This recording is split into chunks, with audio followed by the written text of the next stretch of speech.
third of the city of Kamloops. What is that number today? Well, that information, Mr. Caputo, is available online. You're not going to tell us? It's available online, Mr. Caputo. Are you kidding me? No. It's okay. I don't think there's anything funny here, Mr. Caputo. Nor do I. Canadians, behold, the president of your public safety minister. Sorry to interrupt again. Gang, what's up? Aaron here, Canadian Looney. Let's pop over to the House of Commons for some community action. We're going to have Public Safety Minister Gary Anandasangaree, the paper chipmunk tiger, whatever he is, he's a fool. Frank Caputo, Rhonda Kirkland are grilling him. He has no answers, or he refuses to. You can check online. Check this out. He's shameless. Let's take a peek. Prime Minister Carney called China our greatest security threat during the last election, yet he signed a memorandum of understanding with respect to matters of intelligence. Canadians have not yet seen it. I asked for it roughly a month and a half ago. Where is it? Thank you, Mr. Caputo, for that question, and let me acknowledge that I have addressed this issue on a number of occasions, but let me just repeat today that there is imperative for Canada to ensure that we meet countries where they're at, not where we want them to be. Minister, as a result, with all due respect, I'm going to reclaim my time here. I'm not talking about meeting countries. Where is the memorandum? Why haven't we seen it? When will we get it? So what I will say, Mr. Caputo, is that the memorandum of understanding was signed while the Prime Minister was in China. It was signed by the Minister of Foreign Affairs. It was an understanding between our CMP as well as... Minister, I didn't ask what it was. I asked where it was. Where is it? Well, if I may, Mr. Caputo, I'm going to ask the Commissioner to answer that question. Asking you, the buck stops with you. You are the Minister of Public Safety. Where is it? Well, Mr. Caputo, if I may suggest, the MoU involves the RCMP, and it was signed by Minister Anand on behalf of the Government of Canada, and I'd like to ask the Commissioner Duhem to answer that question. If I'm not going to get an answer from you, the top person in this portfolio, if you don't know the answer, and that's no disrespect to the Commissioner of the RCMP, if you don't know the answer where an MoU is or when we might get it, I've got an issue with that, and I think Canadians will as well. Terrorists, I'm asking you a new question. I'm asking you a new question. Terrorists in the IRGC are roaming in Canada. There are far too many of them. You have deported one. That's it. Precise number. How many IRGC operatives do you know to be in Canada? Just the number. At this point, we are tracking... Okay, because you only know 24. Mr. Caputo, let me go on the record here because I don't think my mic was on. You're tracking 24. That's what I heard. So we're tracking 24 individuals who are deemed to be inadmissible, who are going through the process of being removed. One of them has a scheduled removal date. We have 6 that have voluntarily left. We have 1 that have already been removed. And the other 23, in fact 24, will go through the process of being removed. We have due process. Things from even constituents. I had a constituent of Persian heritage so worried that they approached me and emailed me with documents of this. So even then, I'm not sure you answered the question I asked. I didn't ask how many you're tracking. I asked how many IRGC operatives or related to the IRGC are in Canada. I just want the number, please. So what I will say is, Mr. Caputo, there's a number of assessments we've done. So first, there were close to 18,000 files that we've reviewed for admissibility. Minister, with all due respect, I didn't ask you about how many assessments you did. Mr. Caputo, I think it's important that... This is my time. The Liberals are going to rescue the Minister. That's great. You have time to think about this, Minister, now, about how many there are. Mr. Caputo, I will unfortunately have to interrupt, and I will turn the point of order in a second.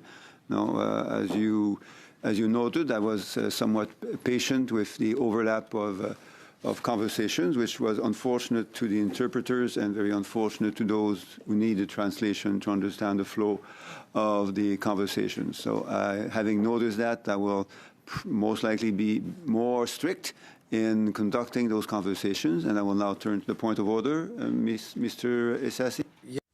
Mr. Chair, it's really unbecoming of a member of this committee to ask a witness. What is your point question. of order, MP Assassi? My point of order is this is not the way to go about asking witnesses questions. And the member, Mr. Caputo, is fully aware of that. He has been around long enough. You cannot ask a person a question, and when they are attempting to respond comprehensively, to cut him off and not allow them to provide you the response. So, on the same point Thank you, of order, MP Mr. Chair. That's complementary to what I just said. MP Caputo? Yes, on the same point of order, it is unbecoming of a member of Parliament from the governing party to attempt to rescue the minister when they're not answering the questions. I didn't interrupt you, Mr. Assassi. I'd appreciate the same courtesy. Thank you. Okay, thank you. So I think we now have a clear invitation to be as serious and engaged and tough on questions as we need to be. At the same time, we need the conversations to be understandable and understood to everyone listening. So, MP Caputo, can I turn to the minister for the answer, or would you like to? No, that's 2 minutes we'll never get back. But in that 2 minutes, Minister, I hope you were able to consult with officials and just give us a number. How many IRGC operatives or those related do you believe to be in Canada now? Not that you're looking at, not that you're scanning. How many are there? Mr. Caputo, we are in the process of going through 24 individuals who are deemed to be members of the IRGC for removal. Okay, I didn't ask you, this is the last time I'm going to ask this. I didn't ask you how many you are going through. I asked you how many of a terrorist regime. Iranians across this country have been subject to terrorism.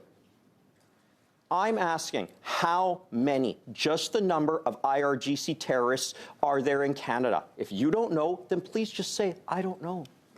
Mr. Caputo, this is a very serious matter, and if you will permit me, I will give you the answer that I think Canadians deserve. Give us a number. So let me just say right now there's 24 individuals who have gone through an assessment and they've been deemed to be members of the IRGC. That is the position of the Government of Canada.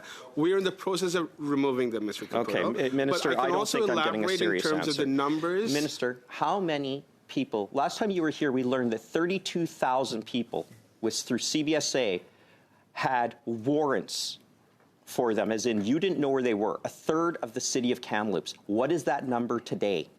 Well, that information, Mr. Caputo, is available online. You're not going to tell us?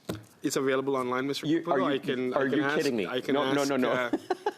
It's okay. I don't think there's anything funny here, Mr. Caputo. Nor do I. Canadians, behold, the president of your CBSA. public safety I'm minister. sorry to interrupt again, but that's my unfortunate job. So we'll have to conduct this in a manner which is suitable to everyone understanding. And I will therefore need to turn, given the time is over, to turn to MP. I actually have 15 more seconds by my watch. I can give you 15 more seconds. Thank you. Minister, Canadians are experiencing crime at an unprecedented level, and you just said, not my job to know, and for that, you should be ashamed. It is your job to know. The buck stops with you. That's my time. All right, guys, round two. Let's go. This Gary Anandasangaree, how does he make you feel? Let me know in the comments. Smash the like, hit subscribe. Let's get back to the video. Thank you, Minister. There's an offender by the surname of Ray. I'm sure you're familiar with this person. He was released on UTAs. Do you know what security level he's incarcerated at? Not off the top, Mr. Caputo. Okay. Can I ask, Minister, would you be okay as Minister if he were incarcerated in an environment without fences? Sorry, beg your pardon?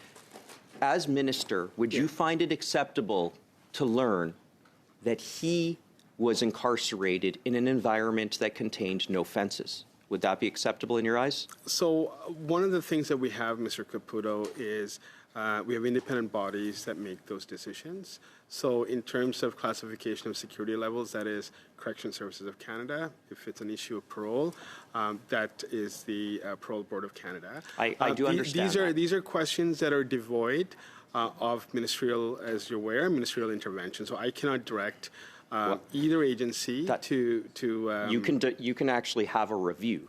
If this was to be the case, if this person, this offender Ray, was housed without fences, would you initiate a review on learning that? So, Mr. Caputo, I am not going to speculate, and I'm not going to give you responses to scenarios. What I will say is that if you have a particular concern, I will be more than willing to look at it, and I look forward to you, send me a letter or an email, or even talk to me, and I will be more than willing to have that conversation with you. I'm going to continue from here. Thank you. So, Minister, your 2026-27 departmental plan lists community safety as a core responsibility. One of your targets being 4% or greater of the percentage of Canadians who think that crime in their neighborhood has decreased. It feels like that's an admission of failure of your government to address the community safety of Canadians. Perhaps it's a typo, but I'm going to dig deeper into this to find out. It feels like you have low confidence that most Canadians will not think that crime in their neighborhoods will decrease. So why have you set the benchmark at only 4%?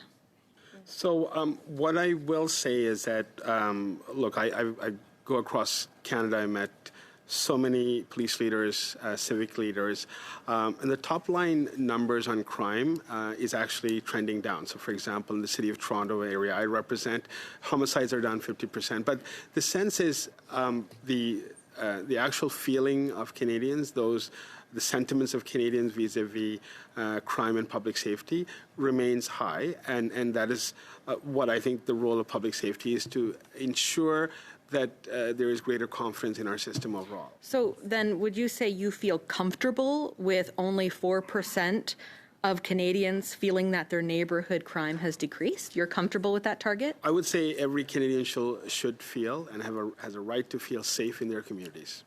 So is that a yes or a no?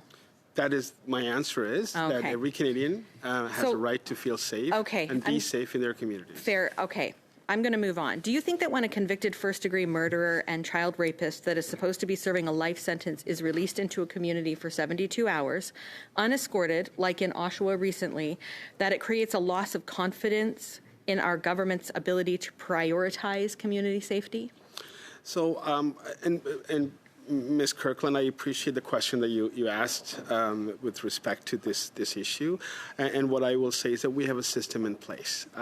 We have the Parole Board of Canada who actually make those determinations. These are not political decisions, nor are they of public safety. They're made by experts. Excuse me to interrupt. I just want to check this.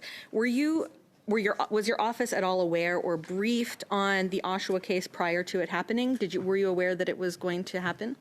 I believe it may have been concurrent, so I believe they were maybe on the same day, or I did get some heads up. I think at the time this happened, and I was advised that it was the Durham Regional Police were very much Durham Regional Police involved. Issued a warning that we should watch our backs. But I will clarify that, Ms. Kirkland, because it's been a number of weeks, and I will clarify.